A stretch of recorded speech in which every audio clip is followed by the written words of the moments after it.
Human ബ്ലഡിനെയാണ് പറയാൻ പോണത്.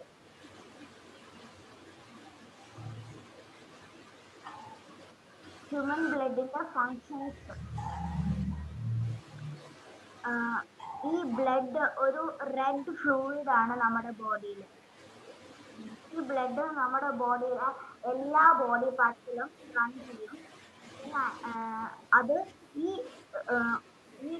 ബ്ലഡ് നമ്മുടെ ബോഡി ചുറ്റും ഓടുമല്ലോ, ആ സമയത്ത് ഈ ബ്ലഡ് ന്യൂട്രിയൻസും ഓക്സിജനും ഒക്കെ കൊടുക്കുന്നുണ്ട്.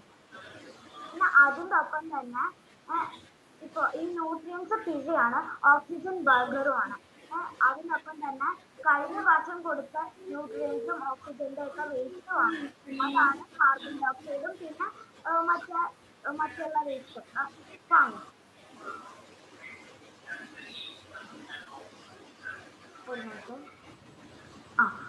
എന്താണ് ബ്ലഡിന് റെഡ് കളർ കൊടുക്കുന്നത്? ഹീമോഗ്ലോബിൻ എന്ന് പറയുന്ന സാധനമാണ് ഈ റെഡ് കളർ കൊടുക്കുന്നത് ബ്ലഡിന്. ഈ ഹീമോഗ്ലോബിൻ RBCയിലാണ് ഉള്ളത്. ബ്ലഡിന്റെ അകത്ത് RBC ഉണ്ട്. RBCന്റെ ഇവിടെ കാണാൻ പറ്റുന്നുണ്ട്. Ingredients of blood. ബ്ലഡിനകത്തുള്ള സാധനങ്ങൾ. ബ്ലഡിന്റെ അകത്ത് 2 പോർഷൻസ് ഉണ്ട്, ലിക്വിഡും സോളിഡും. ഈ ബ്ലഡിന്റെ പകുതി വശം ലിക്വിഡ് പോർഷൻ ആണ്. ഈ ലിക്വിഡ് പോർഷനെ വിളിക്കുന്നതാണ് പ്ലാസ്മ. പ്ലാസ്മയിനകത്ത് വാട്ടർ ഉണ്ട്, അയോൺസ് ഉണ്ട്, പിന്നെ പ്രോട്ടീൻ ഉണ്ട്, ന്യൂട്രിയൻസ് ഉണ്ട്, പിന്നെ വേസ്റ്റ് ഉണ്ട്, ഗ്യാസും ഉണ്ട്. പിന്നെ സോളിഡ് പാർട്ടിനകത്ത് വൈറ്റ് ബ്ലഡ് സെൽസ് ഉണ്ട്, പിന്നെ പ്ലേറ്റ്ലെറ്റ്സ് ഉണ്ട്, റെഡ് ബ്ലഡ് സെൽസ് ഉണ്ട്. ഈ വൈറ്റ് ബ്ലഡ് സെൽസ് ഫൈറ്റർ ആണ്. റെഡ് ബ്ലഡ് സെൽസ് അപ്പോൾ ഈ വൈറ്റ് ബ്ലഡ് സെൽസ് നമ്മുടെ ഇമ്മ്യൂൺ സിസ്റ്റത്തിന്റെ ഒരു പാർട്ടാണ്. ഏതെങ്കിലും ഫോറിൻ ഫൈറ്റർ വന്നാൽ അപ്പൊ വെട്ടിക്കളയും ഈ വൈറ്റ് ബ്ലഡ് സെൽസ്. അവരുടെ വാളെടുത്ത് അങ്ങനെ ഫൈറ്റ് ചെയ്യാൻ തുടങ്ങും. അതാണ് വൈറ്റ് ബ്ലഡ് സെൽസിനെ കൊണ്ടുള്ള പ്രശ്നം. പിന്നെ പ്ലേറ്റ്ലെറ്റ്സ് ക്ലൂട്ടേഴ്സ് ആണ്. ഇപ്പൊ നമ്മുടെ കയ്യിലൊരു കട്ട് വന്നു എന്ന് വിചാരിച്ചോ, അപ്പോ നമ്മുടെ ബോഡിയിൽ നിന്ന് കുറെ ബ്ലഡ് ഇങ്ങനെ പോകും. ആ സമയം പ്ലേറ്റ്ലെറ്റ്സിന്റെ ബോസ് പറയും, ദേ ഒരാൾക്ക് കട്ട് വന്നു, നമുക്ക് കൂടി കൂടി അങ്ങനെ അവർ കൂടി കൂടി നിന്ന് എന്നിട്ട് അത് അവസാനം ഒന്ന് ഉണങ്ങി പിന്നെ ആ മുറിവ് പോവും. റെഡ് ബ്ലഡ് സെൽസ് കൊറിയർ ആണ്. ഈ റെഡ് ബ്ലഡ് സെൽസ് ആണ് ഈ ഓക്സിജനും ന്യൂട്രിയൻസും ഒക്കെ എല്ലാ ബോഡി പാർട്സിലും കൊടുക്കുന്നത്. Circulatory system. പിന്നെ സർക്കുലേറ്ററി സിസ്റ്റം എന്ന് വെച്ചാൽ ഇപ്പോ പ്യൂർ ബ്ലഡ് പോകുന്ന സ്ഥലം. ആദ്യം ഈ പ്യൂർ ബ്ലഡ് ഹാർട്ടിൽ നിന്ന് പമ്പ് ചെയ്ത് അത് ബ്ലഡ് വെസൽസിലേക്ക് പോകും. ബ്ലഡ് വെസൽസിൽ നിന്ന് മെയിൻ റോഡിലോട്ട് പോകും. ആ മെയിൻ റോഡിനെ വിളിക്കുന്നതാണ് ആർട്ടറി. അത് കഴിഞ്ഞ് വേറൊരു ടേൺ ഉണ്ട്, ആ ടേണിനെ വിളിക്കുന്നതാണ്, കുറെ ടേൺ ഇങ്ങനെ കൂടി നിൽക്കും. ഇവിടെ ഒരു വഴി, ഇവിടെ ഒരു വഴി, അങ്ങനെ കുറെ വഴികളുണ്ടാവും. അപ്പൊ ഈ ബ്ലഡ് കുറച്ച് പാർട്ടായിട്ട് പല വഴി കൂടെ പോകും. ആ വഴിനെയാണ് പറയുന്നത് കാപ്പിലറി. അങ്ങനെ എല്ലാ ബോഡി പാർട്സിലും എത്തും. എന്നിട്ട് ഈ ന്യൂട്രിയൻസും ഓക്സിജനും ഒക്കെ എല്ലാ ബോഡി പാർട്സിലും കൊടുക്കും. ബ്ലഡ് അത് ബർഗറും ഒക്കെ കൊടുത്തു കഴിഞ്ഞിട്ട് അതിന്റെ വേസ്റ്റ് നമുക്ക് വാങ്ങണ്ടേ? അപ്പൊ അതിന്റെ വേസ്റ്റ് വാങ്ങുമ്പോ വേസ്റ്റ് വാങ്ങിക്കഴിഞ്ഞു അപ്പൊ ഇൻപ്യൂർ ബ്ലഡ് ആയി. ആ വേസ്റ്റും കൊണ്ട് ഈ ബ്ലഡ് ഒരു പുതിയ വഴിയിൽ കൂടെ പോകും. ഈ കാപ്പിലറി ആ വഴിയിലോട്ട് പിന്നെ പോവുകയില്ല, വേറെ വഴി കൂടെ പോകും. ആ വഴിയാണ് വെയിൻ. അപ്പൊ ഈ വെയിനിൽ കൂടെ പോകുമ്പോ കുറെ വീടുകളും കണ്ടുമുട്ടും. ആ വീടുകളാണ് കൊത്തിയിടുന്ന വീടുകളിലെയാണ് ആ വീടുകളാണ് ഈ കിഡ്നി, ലങ്സും ലിവറും.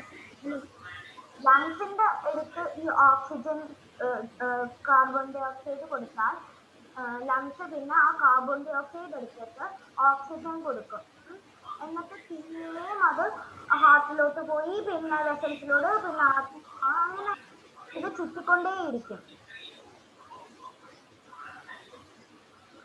എങ്ങനെയാണ് നമ്മുടെ ബ്ലഡ് ഗ്രൂപ്പ്സ് ഉണ്ടായത്? എങ്ങനെയാണ് ബ്ലഡ് ഗ്രൂപ്പ്സ് ഉണ്ടായത്? ഇപ്പോ എ ബ്ലഡ് ഗ്രൂപ്പ് ആണെങ്കിൽ അതിന്റെ ആന്റിജൻ എ ആയിരിക്കും. ആന്റിജൻ ആർ ബി സിയിലാണുള്ളത്. ആർ ബി സി എന്ന് വെച്ചാൽ റെഡ് ബ്ലഡ് സെൽസ്. അപ്പോ ഈ എ ഗ്രൂപ്പിന്റെ ആന്റിബോഡി ബി ആയിരിക്കും. അപ്പൊ ആന്റിബോഡി ഡബ്ല്യു ബി സിയിലാണ് ഉള്ളത്. W B C white blood cells ആണ്. പിന്നെ ഇപ്പൊ ബി ഗ്രൂപ്പ് ആണെങ്കിൽ ഇപ്പൊ ഏത് ഗ്രൂപ്പ് ആണെങ്കിലും അതിന്റെ ഇപ്പൊ ബി ആണ് ഇതിന്റെ ഗ്രൂപ്പ്. അപ്പൊ അതിന്റെ ആന്റിജൻ ബി തന്നെയാണ്. പിന്നെ അതിന്റെ ആന്റിബോഡി എ ആണ്. പിന്നെ എ ബി ഗ്രൂപ്പ്, എന്റെ അമ്മച്ചിയുടെ ഗ്രൂപ്പ് എ ബി ആണ്. അപ്പൊ അമ്മച്ചിയുടെ ആന്റിജൻ എ ബി തന്നെയാണ്. പിന്നെ അമ്മച്ചിയുടെ ബ്ലഡ് ഗ്രൂപ്പിന് ആന്റിബോഡി ഇല്ല. പിന്നെ ഓ ഓ ഗ്രൂപ്പ് എന്റെ അമ്മയുടെയും എന്റെ അങ്കിളുടെയുമാണ്. അപ്പൊ അതിന് ആന്റിജൻ ഇല്ല. പിന്നെ ആന്റിബോഡി ഉണ്ട് എയും ബിയും. അപ്പൊ എനിക്കൊരു കട്ട് വന്ന് എനിക്ക് എന്തെങ്കിലും ഒരു ആക്സിഡന്റ് വന്ന് എന്റെ ബ്ലഡ് എല്ലാം പോയി, ബ്ലഡ് ലോസ് വന്നു. അപ്പൊ ഇപ്പൊ എന്റെ ഫ്രണ്ടിന് എന്റെ ഫ്രണ്ടിന്റെ ബ്ലഡ് ഗ്രൂപ്പ് എ ആണ്. അപ്പോ എന്ത് പറ്റും? ഈ ആന്റിജൻ ബോഡി ഇവിടെ ഇങ്ങനെ നിൽക്കുന്നുണ്ട് ഫൈറ്റ് ചെയ്യാൻ വേണ്ടിയിട്ട്. എന്നിട്ട് എ ആണെങ്കിൽ കുഴപ്പമില്ല, ബി അല്ല, എ കുഴപ്പമുണ്ട് കാരണം ആന്റിജൻ എ ആണ്. അപ്പൊ എ വന്ന് എ ആയിട്ട് ഫൈറ്റ് ചെയ്യും. അപ്പൊ എന്താ അവര് രണ്ടുപേരും ഫൈറ്റ് ചെയ്ത് ആകെ കൊളമാകും. പിന്നെ ഇപ്പൊ എന്റെ ഗ്രൂപ്പ് ബി അല്ലേ, അപ്പൊ എന്റെ ഗ്രൂപ്പിലുള്ള ആരെങ്കിലും വന്ന് എനിക്ക് ബ്ലഡ് തന്നാൽ കുഴപ്പമില്ല. പിന്നെ എ ബി ഗ്രൂപ്പ്, എന്റെ അമ്മച്ചി വന്ന് എനിക്ക് ബ്ലഡ് തന്നാൽ കുഴപ്പമുണ്ട്. കാരണം ആന്റിജൻ എ അവിടെയുണ്ട്. അപ്പൊ എന്റെ ആന്റിബോഡി എ ആണ്. അപ്പൊ ഈ എനെ കണ്ടാ ഫൈറ്റ് ചെയ്യും. അപ്പൊ അതുകൊണ്ട് അതും പാടില്ല.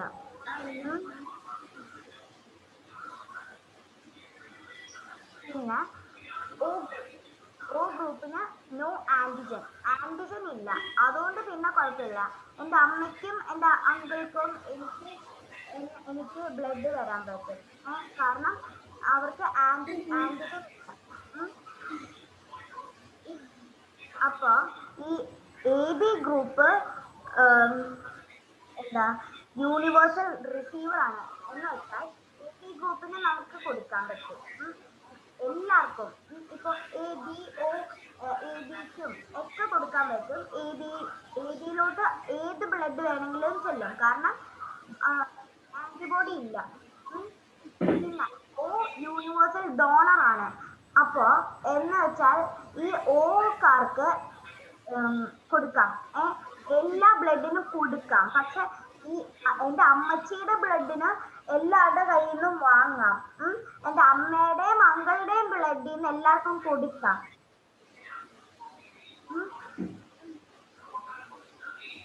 അപ്പൊ എ ബിക്കാർക്ക് എന്ത് വേണമെങ്കിലും ഏത് ബ്ലഡും കൊടുക്കാം. പക്ഷെ ഓ ഗ്രൂപ്പുകാർക്ക് വാങ്ങാൻ പറ്റും.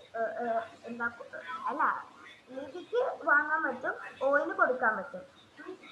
അപ്പോ ഈ ഓ ഗ്രൂപ്പുകാർക്ക് ആര് കൊടുക്കും?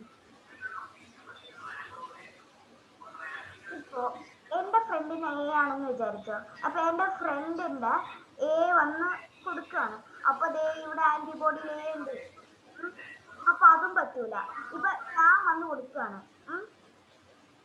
അപ്പൊ ദേ ബി ആന്റിബോഡി ഇവിടെ ഉണ്ട്, ബി ആന്റിജൻ ഇവിടെ ഉണ്ട്. അപ്പൊ അതും പറ്റൂല. പിന്നെ എ ബി, എന്റെ അമ്മച്ചിയുടെ എ ബി ആണ്. അപ്പോ ആന്റിജൻ എയും ബിയും ഉണ്ട്. എന്നിട്ട് പിന്നെ ഈ ആന്റിബോഡി എയും ബിയും ഉണ്ട്. അപ്പൊ രണ്ടുപേരും കിടന്ന് ഫൈറ്റ് ചെയ്യും.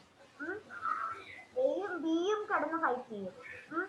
അപ്പൊ ഈ വരുന്ന കൊടുക്കുന്ന ആളുടെ ബ്ലഡിന്റെ ആന്റിബോഡി അല്ല ഫൈറ്റ് ചെയ്യുന്നത്, ഈ ബ്ലഡ് വാങ്ങുമല്ലോ. ഇപ്പൊ എനിക്കാണ് ആക്സിഡന്റ് പറ്റിയിരിക്കുന്നത്, എന്റെ ആന്റിബോഡിയാണ് ഫൈറ്റ് ചെയ്യുന്നത്.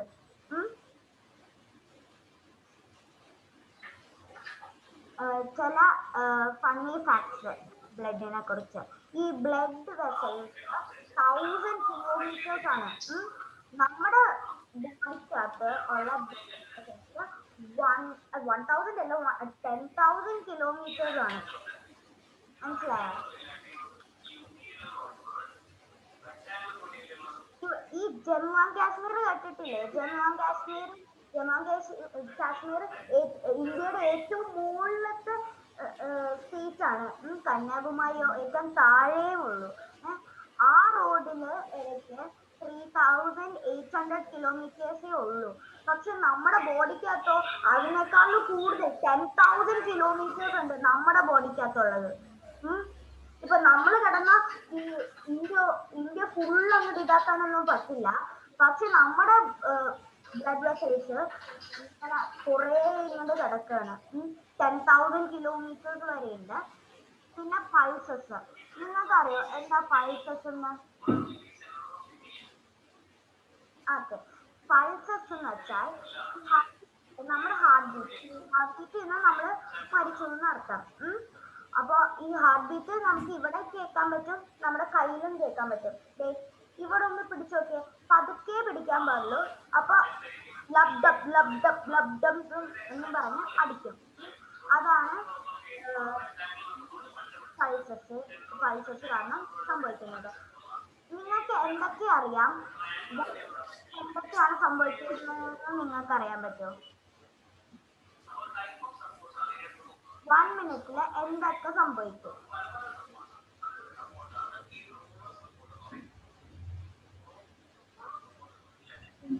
അറിയില്ല. 1 മിനിറ്റില് ഈ ബ്ലഡില് നമ്മുടെ ബ്ലഡ് വെസൽസ് 1000 കിലോമീറ്റേഴ്സ് ആണ്. 1 മിനിറ്റ് കൊണ്ട് നമ്മുടെ ബ്ലഡ് നമ്മുടെ ഹോൾ ബോഡി ചുറ്റിക്കഴിയും.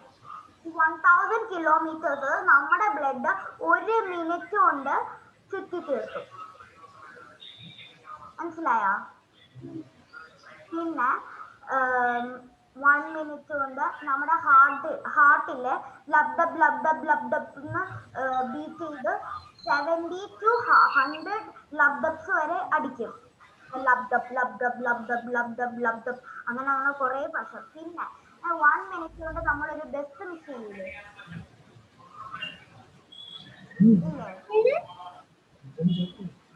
ഇല്ലേ?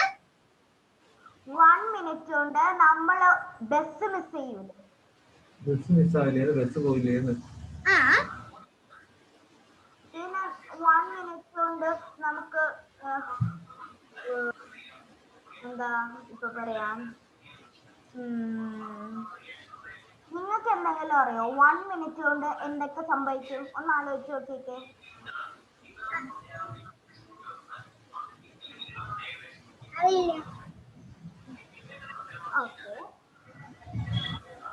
ഓക്കെ,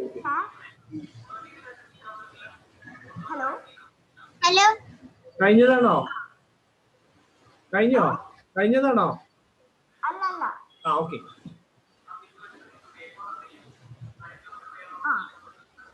ബ്ലഡ് 1 മിനിറ്റില് നമ്മുടെ ഹെഡ് തൊട്ട് നമ്മുടെ കാല് വരെ എത്തും, നമ്മുടെ ടൂസ് വരെ എത്തും. നമ്മുടെ ഹെഡ് ടൂ വരെ 1 മിനിറ്റില് ഇങ്ങനെ ചുറ്റി തീർക്കും.